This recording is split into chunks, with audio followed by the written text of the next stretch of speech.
This video covers Chapter 6, Skills Review 6-46. We're going to be doing use the links panel, place vector graphics, and using libraries, potentially placing multiple graphics as well, but we'll see how far we get in this video. You want to make sure that you launch InDesign and that you've downloaded your Chapter 6 data files, and you want to navigate out to where those are at by doing Control-O and opening up ID 6-5.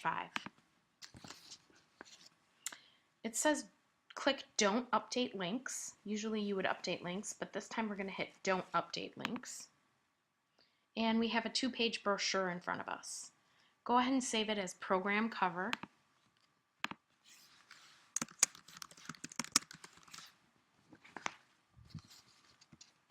Save it someplace that you'll remember.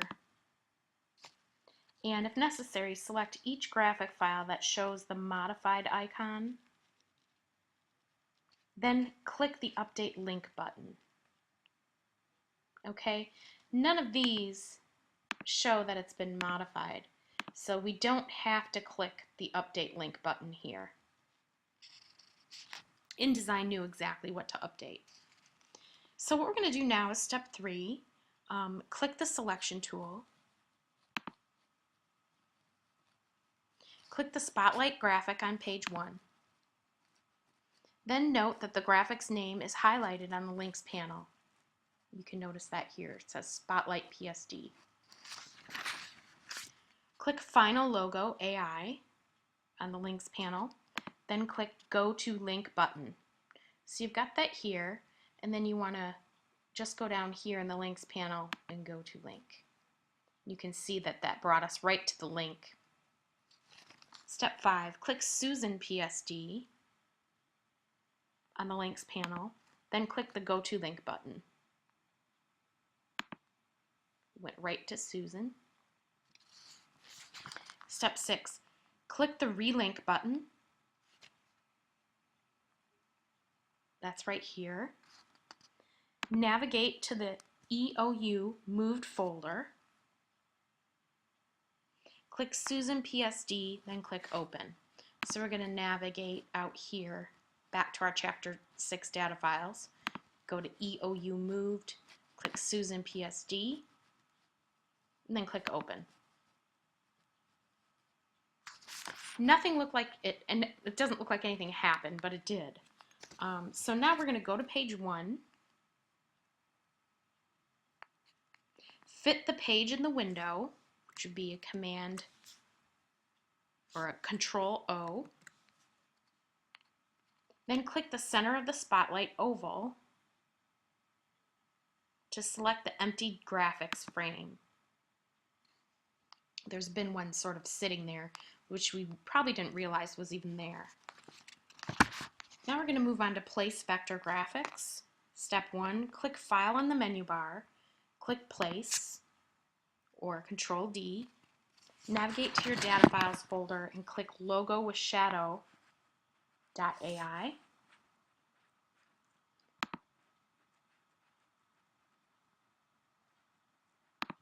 Right there.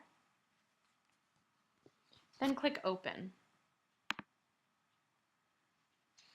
Press W to switch to Preview. That's something you want to get used to working in. Just hitting W whenever you want to kind of eliminate that outer scratch board around the page. Step 3, go to page 2. Click the Selection tool. I already had that selected. Then click the graphic name Susan PSD. That would be the one we just updated. Click Object on the menu bar. Point to Clipping Path, which is down here. Then click Options. Now we're going to go to the Type List arrow, and we're going to click on Detect Edges.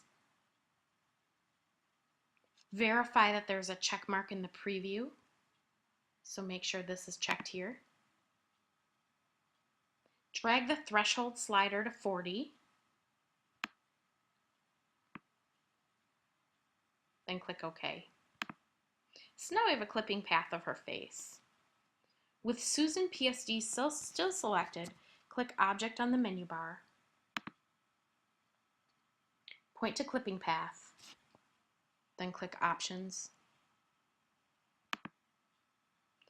Click the type list arrow, then click Head Silhouette Only.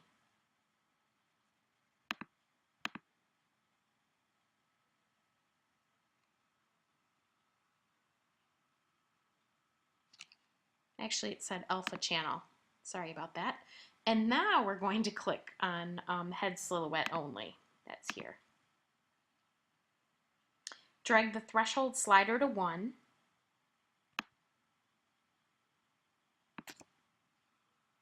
Verify that the tolerance slider is set to 2, and it is. Then click OK. So now we kind of eliminated the neck part that she had. It was a sort of a strange shape. With Susan PSD still selected, click Object on the menu bar, point to clipping path, then click Options. Click the type list arrow, click Photoshop path, then click OK. So those are sort of the things you can do with a Photoshop path. You can allow it to select certain paths that you've created in Photoshop for you to place into the file, or allow it to just detect the edges. Deselect all and then fit the page in the window. Control 0. Okay, now we're going to use libraries. Click File on the menu bar, point to New,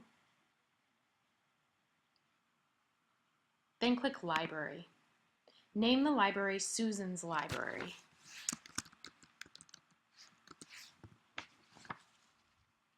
Then click Save.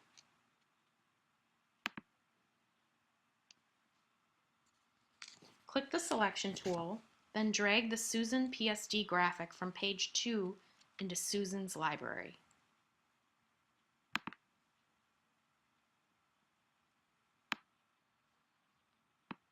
You can drag it right in there. Drag the final logo AI from page 2 into Susan's library. Make sure that you're clicking on the right one by going up into your link. Final logo library, or final logo AI. And then double click page 1 in the Pages panel. So if your Pages panel isn't showing, mine is, it's easy to miss. And if it's showing, you want to make sure that you are looking at the actual pages, not your master pages. Double click Pages 1, and now we're back up to that page. Click the Susan's Library Panel Options button.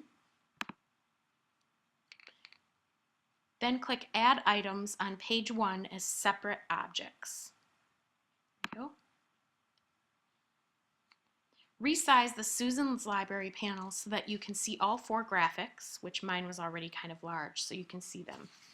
And if you can't, you want to make sure you resize it. Then compare your page to figure 55. Okay.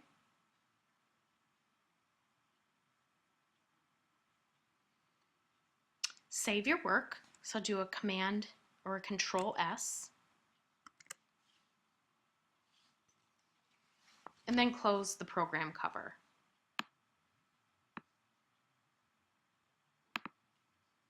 Okay, now we're going to open InDesign 6-6, so navigate back out to your InDesign's data files and open up 6-6 and save it as Dog's Best Friend. You can go ahead and update links. File, save as, Dog's Best Friend.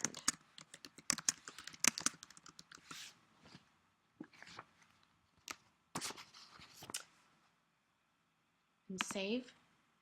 Collapse all of your open panels except the Tools panel.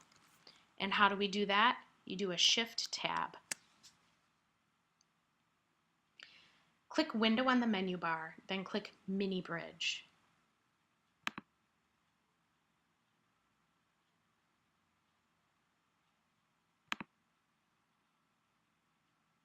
Navigate to the chapter where you store your Chapter 6 data files.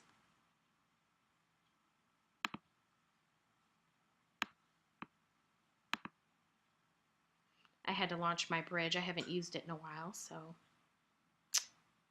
Okay, now you want to navigate to where you store your data files. Mine are here.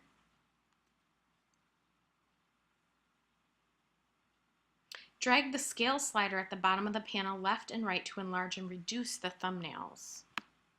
So you can see what happens when you do that. Pretty interesting, I must say. Use the scroller on the right of the panel to scroll through all the thumbnails. So that's here. Obviously, you can use your little roller on your mouse as well. Click the file name black1.psd. That's right here. Press and hold Control or Command on the Mac, then click the following 3 files, black2, red1, and red2.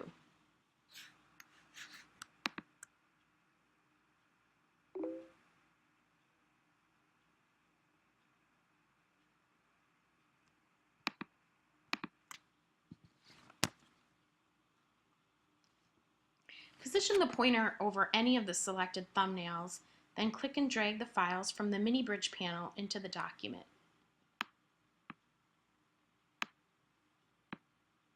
Okay, and don't click again yet because you can see they are loaded on in your cursor, so they're kind of loaded and ready to be set into the document.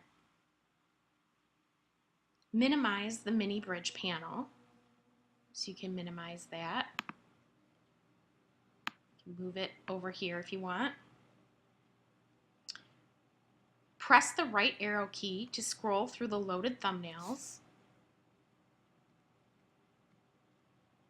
So before you click, just make sure that you've got these 4, and there is a little 4 in parentheses loaded onto my cursor, so I can go back and forth and see which photos I actually have. Click the press the right arrow key, then scroll to the black 1 thumbnail. So you want to make sure you are at the very first 1, 2, 3, 4. Okay, that's 1, I believe. Click the place gun in the top frame at the left of the page. Okay. The place gun is just that loaded cursor area. Okay. Place the remaining 3 loaded images into the remaining 3 frames in any order that you wish. So we'll just do this. We'll kind of go out of order here. There you go. Select all 4 frames. Click Object, point to Fitting, then click Fill Frame Proportionately. So hold down Shift when you select these frames. Object, and then you want to make sure that you go to Point to Fitting. So fitting is halfway down, and then after that click Fill Frame Proportionately. Very top one. So all of your images have filled the frames proportionately, which is kind of nice. You don't have to do any adjustments that way. Go ahead and save your work. Control S. Okay, and I'll see you in the next video, and we will begin with page 6-47 in that next video.